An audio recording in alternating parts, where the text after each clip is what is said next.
مرسی از اینکه داریم این ویدیو نگاه میکنید. مهدی هستم از هلند با ششمین قسمت از سری آموزش موتورسواری. در این قسمت میخوام راجع به جادوی نگاه با شما صحبت کنم. در واقع این یکی از اصلی ترین تکنیک های موتورسواریه که احتیاج به تمرین بسیار زیاد داره و اونم نگاه ماست.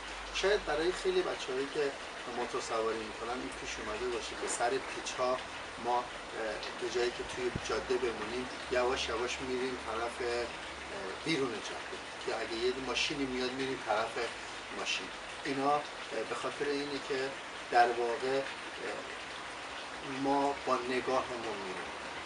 وقتی که سرعتمون زیاده توی پیچ قرار میگیریم ناخودآگاه ما نگاه میکنیم به اینکه نکنه بریم از جاده بیرون و ما میریم دقیقاً اونجایی که چشمون داره نگاه میکنه. به این میگن جادوی نگاه. یعنی اینکه یه موتورسوار بسیار وابسته است به حالت گردنش و حالت نگاهش. وقتی که شما نگاه میکنید به یک گوشه میرید به گوشه.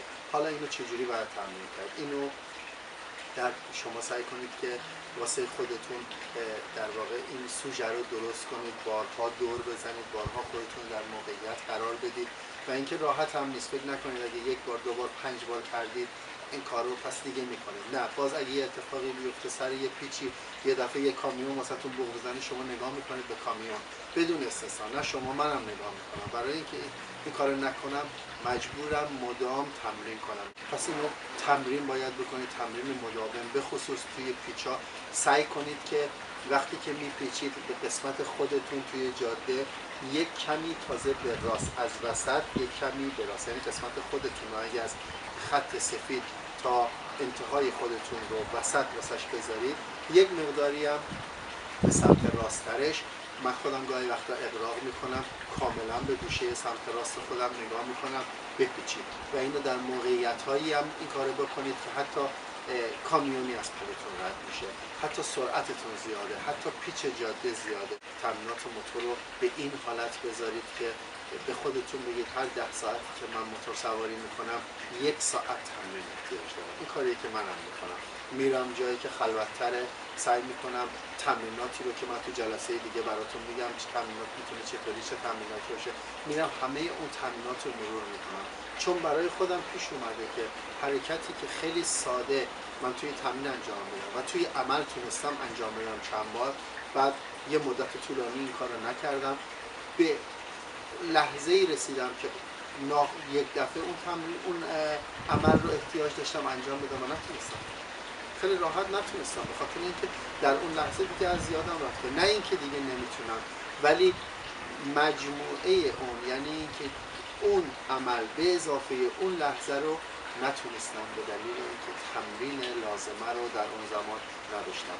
پس یادمون باشه موتور سواری یعنی موتور سواری و تمرین مداوم.